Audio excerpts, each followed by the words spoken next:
这个鸡蛋还咬人了，你何况是人呢？北极熊呢？你说我说对不对？你别老欺负人家，是不是？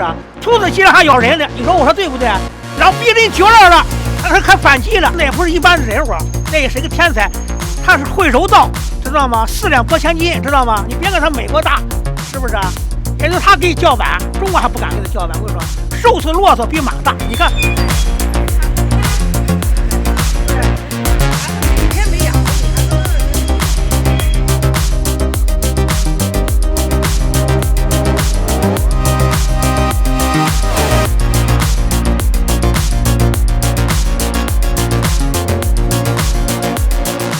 我认为，从乌克兰这样一个经济崩溃的地区，去回到一个有实力的大国，这样的一个控制，我认为对于当地的人民来说，未尝不是一件好事。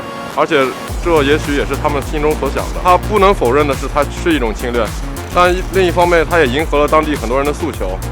这同时，在俄罗斯国内，我相信也是得到很多人拥护的。觉得还是最好能通过就是对话来解决问题吧。然后就是打仗，其实还就是经济啊，或者是这个民众啊，就其实损失还是挺